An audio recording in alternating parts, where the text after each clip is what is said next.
Board of Education meeting 1576 is now called to order. Dr. Lake, do we have any changes to the agenda? We do not. Do I have a motion to approve the agenda as presented? So moved. Motion by Andrew. Second. Second by Mike. All those in favor? Aye. Any opposed? Motion passes 7-0. And if you are able, please stand for our Pledge of Allegiance.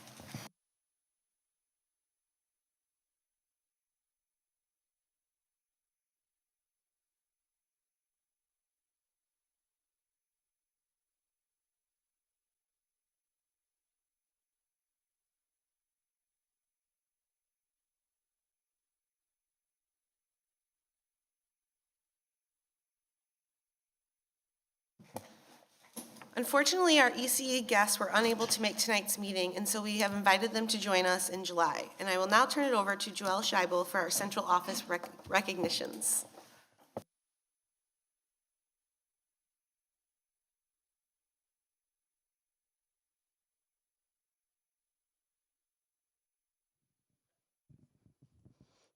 Okay, we'd like to recognize someone who is not always on the top of everybody's list, but stand up, Keith. Oh, I forget. I never do this. This is not normal me. So I'm glad to do it, and I'm glad to do it for Keith. He's our HVAC lead. It runs in the family because your dad used to be employed here, right? Yes. And then now you are our lead. And again, it's I would say, a hardest position in the district as far as facilities. The hot, cold temperature, you can never make anybody happy with your hot, cold temperature in your office. And so Keith is out there every day in the buildings working with our staff to keep them cool, keep them warm. He has also really stepped up the last few years and is working with our energy management team, Rowe and Navitas, and is really got our program in a great place. I mean, our energy savings is growing, the things we're doing are growing, and I just really I appreciate everything you do. You know that. I always tell him, please, I appreciate what you do. He's well-known, and asking me about Keith Draper, and they know him. So Dr. Lake probably has good things to say as well, but thank you, Keith. So Keith, what we have for you is a certificate recognizing you as support staff person of the year, and then a $25 gift certificate.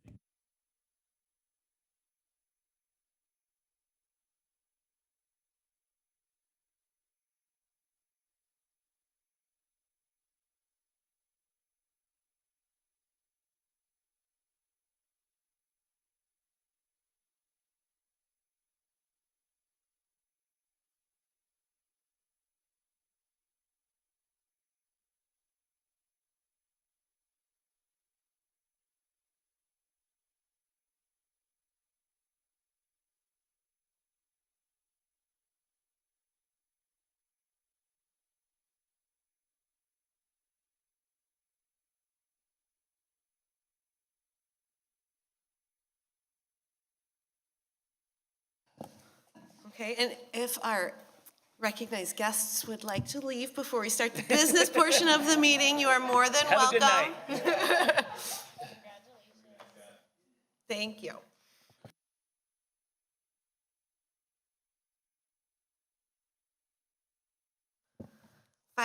Consent resolutions. We have one consent resolution this evening. It's a resolution honoring the 2023 graduating class of Lindbergh High School. Do I have a motion to approve the consent resolution as presented? So moved. Motion by Julia, Second. second by Matt. Any questions or comments? All right, all those in favor? Aye. Any opposed? Motion passes 7-0. 6.0, citizen communication regarding agenda items. There are none this evening. We will move to 7.0, communications, and begin with calendar events. Ms. Vetter. Thank you. District offices are closed on Friday in the summer through July. Offices are also closed on Monday, June 19th in observance of Juneteenth. We have a special board meeting at 9 a.m.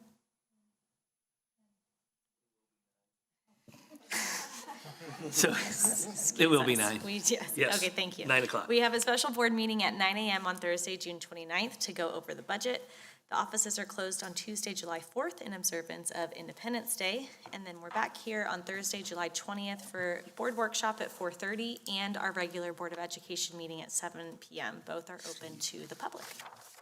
That's all. Report of meetings. Does anyone have any state, parent group, or other meetings to report on? We do. 4 of us attended the St. Louis School Board Professional Learning Community meeting, and it was great. It was great. There was a lot of different school boards there attending that we don't get to see through MSBA. The agenda was wonderful. There was a lot of open dialogue and discussion, and I'm not going to show both the whole thing, so I just wanted to highlight that a lot of the discussion was around advocacy for public schools and us really needing a voice, and especially in Jeff City. So they have formulated an advocacy group, and we talked about formulating one for St. Louis as a whole and one for Kansas City as a whole, and then those 2 groups are actually meeting. So I don't know how that will happen, but that was some ideas thrown around. And so if anybody else wants to share what their takeaways were, go for it.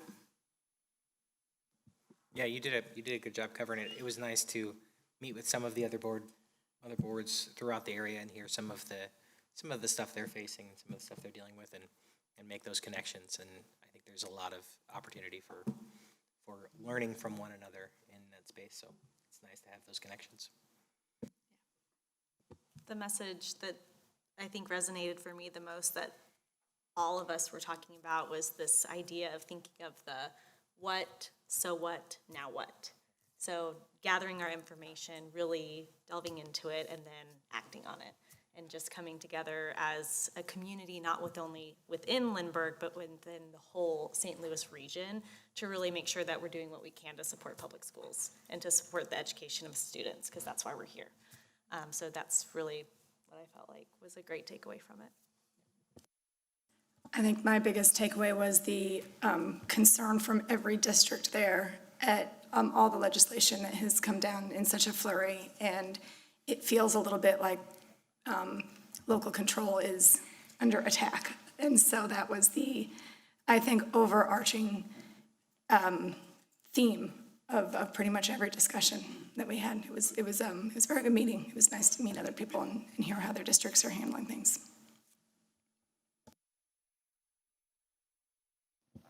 Megan and I attended the SSD Governing Council meeting. She looked surprised. We attended the Governing Council meeting this 2 weeks ago. Yeah.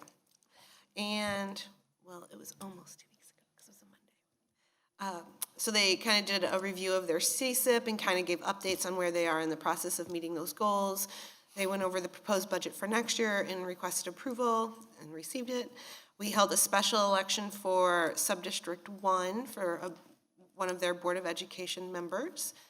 And one thing of note from the budget review was that 12 teaching positions were added to the Lindbergh School District.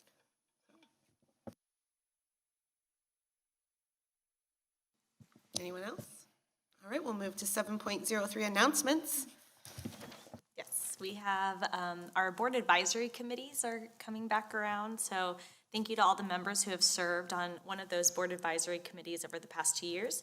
Your dedication, input, and advice has been extremely beneficial on issues that affect our district. So we're now excited to welcome new members on our Finance, Student Life, Teaching and Learning, and Technology Board of Education advisory committees. These committees allow board members to seek input and advice from community members and promote widespread involvement and participation on issues that affect our district. Each committee meets regularly, and cabinet members provide reports on monthly board meetings. Committee members must be patrons of Lindbergh schools and will include community members, parents, board members, and district employees. In addition, we invite and encourage students in grades 7 through 12 to apply for participation. Committee members will be appointed prior to the start of the school year and will serve 2-year terms.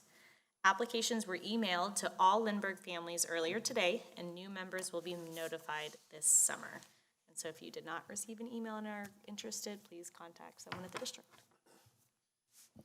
Thank you. And review of upcoming Board of Education meeting agendas. You should Last just one. do this Yep, all at yep, I'm once. just gonna do it. This is short, I promise. So our next meeting is Thursday, June 29th at 9 a.m. for a special Board of Education meeting to discuss the budget. And then next month, July 20th, we will hold a board workshop at 4:30 p.m. to hear the Student Growth and Achievement Report. And then our regular board meeting will follow at 7 p.m. with some of the regular business items. Thank you. 7.05 Board of Education member appointments. Each year, the Board of Education reviews committee assignments. Committee obligations that the board is responsible for have been reassigned for next school year, and we will begin our new terms in August. We will move on to 7.06 MSBA Board Report. Edition of the Missouri School Boards Association's Board Report. We begin with a look back at the legislative session that wrapped up last month. Education issues dominated headlines and talking points throughout this year's session. Despite some proposed legislation that could have been detrimental to school boards and public schools, there were some significant positives to come out of the session. MSBA's Director of Governmental Relations, Brant Shields, tells us several bills aimed at public schools did not cross the finish line this year. Yeah, some of the takeaways, overall public education had a fairly good legislative session. There was not a lot of bills that were necessarily damaging to public education that made it across the finish line. However, there were a lot of attempts, a lot of examples of trying to expand school voucher programs, expand charter schools, and those types of things. They got a lot of attention, but they didn't quite make it across the finish line. So we ended up in a pretty good position at the end of this year. Something that really did work out great for public education this session was the budget. And a lot of kudos go to the Senate Appropriations Chair, Senator Lincoln Huff from Springfield. We fully funded the foundation formula again. Transportation is fully funded again. The minimum teacher pay at $38,000 is going to be fully funded by the state this year. It's no longer going to be the 70-30 match. And then, of course, the $50 million in school safety grants that were a Governor Parson priority, all those things made into the budget. It was a really great year for appropriations for public education. Shields says that although the session is over, it's still important for school board members and administrators to stay in touch with legislators, and that many of the issues that were discussed in this session will return during the next legislative session. I don't think that these issues are going away. I think that these are part of the overall conversations happening around public education these days, and about whether or not public education should remain a public good or a private good. And I think that is a larger philosophical discussion that's happening across legislators across the country, but especially happening here in Missouri. Now that legislators are back home, they're away from Jefferson City, this is a time where they begin really re-engaging with their communities, and this is where you as community leaders need to step up, invite them to your schools, especially when you come back to school in the fall. But talk to your legislators, talk to them about session, talk about the things that happened during the session and how those would impact public education for your district and in their community. Shields says the advocacy work of school board members paid significant dividends during this year's legislative session, and that your advocacy efforts did not go unnoticed in the Capitol this year. MSBA's positions on state and federal education issues are determined by the Delegate Assembly that will be meeting this coming November. If your school board has a position statement on an issue you would like to submit to the Advocacy Committee for consideration, you can do so this summer. The Advocacy Committee reviews those proposals and makes recommendations to the Delegate Assembly that determines MSBA's positions on issues. So make your plans now to attend the 2023 MSBA Annual Conference in cooperation with the Missouri Association of School Administrators and the Missouri Association of School Business Officials, to be held November 2nd through the 4th in Kansas City. The event will once again feature some outstanding general session speakers, along with a wide variety of concurrent sessions, many presented by school leaders from districts throughout the state. Registration information for the conference will be posted on the MSBA website soon. Past and present members of local school boards can be nominated for the 2023 Paul Morris Community Service Award. This award is for those who have shown an outstanding commitment to local community service. Nominations will be accepted through July 1st, and the award will be presented at the MSBA Annual Conference. On to another important topic: annual Medicaid eligibility reviews that were paused during the COVID-19 pandemic have been renewed as of April 1st of this year. Over 4 million Medicaid participants will be impacted by this renewal, and many have never been through the process. Since schools have direct contact with families, they can play a critical role in making sure their families are aware of the actions required to maintain continued Medicaid eligibility. Declining eligibility could also negatively impact school-based Medicaid revenues, as reimbursements for both direct services cost settlement and SDAC are directly tied to eligibility rates within each district. Check the Missouri Department of Social Services website for more information and helpful materials that can assist in communicating this important information. And finally, congratulations to Chantal Agbayfun of Republic High School. Chantal is the statewide Belcher Scholarship winner selected by the Future Builders Board of Directors. The Belcher scholarships are funded through the MSBA Future Builders Foundation, and the foundation has awarded hundreds of thousands of dollars in scholarships to over 600 students throughout the years. Congratulations to all of this year's regional winners. That's it for this month. Thanks for allowing us to have some time at your board meeting, and we'll see you in July for the next MSBA board report. Thank you, Colin. 8.0 special reports. We'll begin with our cabinet updates, and we will start with Dr. McKinney. Thank you. Our HR If you're committee spending 10 grand a month or more and you will be, our HR advisory will be changing our date and time starting in July. And so that's really been the main part of our discussion this month. And we'll start that new date and time next month. Thank you. And Joelle? We had the Finance Committee meeting on Tuesday, and we talked about a lot of things that are on the June board agenda. There's a lot of bids and a lot of contract renewals. And then we did get into some legislative discussions, talking about what passed as far as finances this year. And so we thanked our committee members that are leaving the committee and welcome new ones on board. So, thanks, apply. And Dr. Sparks' committee, you're not even on my list, so your committees didn't meet. And our student report this evening, Adam could not make tonight's meeting in order to attend an ecological field research program, and his report is available on board docs. 9.0, action items by consent. We have action items by consent 9.01 to 9.14. Does anyone wish to remove any of these items for individual consideration? Hearing none, do we have a motion to approve consent items 9.01 to 9.14? So moved. Motion by Andrew, Second? second by Megan. Are there any questions? I do have a question. Brian, this is for you. On the salary schedules for our staff, some of the starting pay was around $13 an hour. I'm going to assume we don't really hire people at that because most, they can go a lot of places and make more than that. But also, I'm just wondering, are we considering looking at the different groups and doing some salary surveys for where we are in comparison to where they might be able to apply to? This is really a question for the two of us. We've been Perfect. working on this in Joelle. partnership, and a lot of study has gone into wages for these positions. You're correct that we almost never hire someone at step one because it's not a competitive wage. So we typically bring people in and give them all their experience. So that's, 6, 7, 8 steps, and that's where people begin. And so the answer to that question is yes, and the answer to the second question is stay tuned, because we are going to be bringing some revised salary benchmark studies, that kind of thing. So yes, it's in the works, and you're absolutely correct. We've got to catch up. Yeah, it's moving so fast out there. So thank you both for thinking of that already. Any other questions? Then we will move to our vote. All those in favor? Aye. Any opposed? Motion passes 7-0.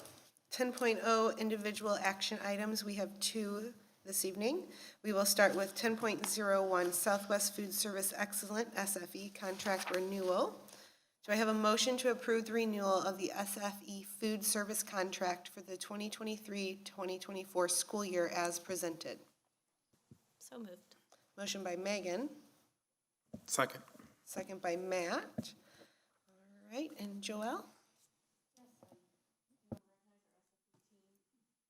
in the audience, Alfredo and Maria and Jenny are 3 hard workers who are trying to get staff as well over the year because of the labor shortages. But this is a standard contract renewal that with SFE, it is their final contract renewal. We are required by the state to bid food services every 5 years, so this will be the 5th year of their work with us. And so I have in here the revenue for the food service is about $3.3 million a year, with expenditures about the same. It is an enterprise program where we work to break even in this program. It's very, the revenue on this is very federal driven. This is a federal program, so there's a lot of documenting and reporting and things like that. Next year is our year to receive our federal audit on food service. So it will be a busy food service year with a contract going out and a renewal. So we would recommend that we continue with SFE for the next year. Thank you. Does anyone have any questions? I don't have a question, but I just wanted to say thanks for coming tonight and thank you for everything that you do because it's really important. So thanks. All right, all those in favor? Aye. Any opposed? Motion passes 7-0. Next, we have 10.02, First Student Transportation Annual Contract Renewal. Do I have a motion to approve and acknowledge the rates for the 2023 to 2024 school year and final year of the current contract with First Student Services as presented? So moved. Motion by Mike, Second. second by Megan. And then Joelle, do you have anything? Yes, again, this is a very important contract for the district, and it is coming to its final phase for this year, and so we will be going out to bid for these services next year as well. You hear about transportation a lot during the course of the year, as well. It's very pertinent to your question, Christy, about labor shortages and bus drivers and things like that.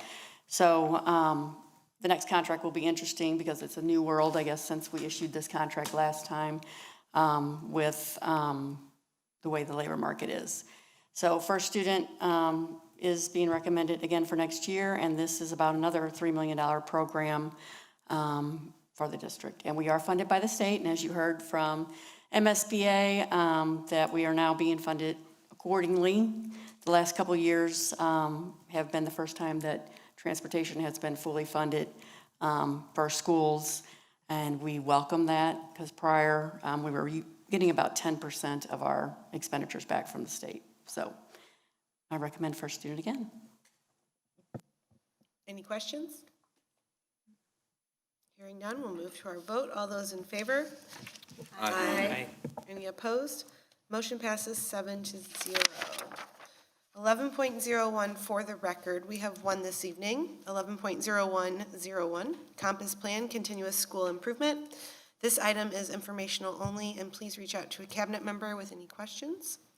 We have no 11.02 items, so we will move to 11.03, Policy Review. Review of board policies IGAB, IGC, IKE, IL, IND, and these are our first reading. So you can review these policies and contact Dr. McKinney with any questions before our next meeting where we will be seeking approval. 12.0, citizen communication regarding non-agenda items. Please note under item 9.10 this evening, the board voted to adopt board policies that include BDDH-1, public participation at board meetings, and KC community engagement. These policies are being revised in response to Missouri State Law 162.058, which went into effect last August. Beginning in July, the Lindbergh Schools Board of Education regular meeting agenda will no longer include item 12.0, citizen communication regarding non-agenda items. Instead, district residents will now be able to request that an agenda item be added to a future regularly scheduled board meeting. These items will be listed on the agenda as item 11.04, resident-initiated agenda items. Requests to add an item to the agenda must follow the requirements outlined in Lindbergh Schools Board Policy BDDH-1 and will take the place of public comment on non-agenda items. It is important for our community to know that public comment on agenda items will remain unchanged and will continue to be listed under item 6.0, citizen communication regarding agenda items. More information on this revised policy will be available on the district website beginning next week, or you may contact the Executive Administrative Assistant to the Superintendent and Board of Education. And at this time, we will move, well, we already are on 12.0, sorry. We have no citizen comments this evening. So we have already conducted our executive session, so there is no need, and we can move to 15.0 adjournment. Do I have a motion to adjourn board meeting 1576? So moved. Motion by Andrew, Second. second by Christie. All those in favor? Aye. Any opposed? Motion passes 7-0. Board meeting 1576 is adjourned.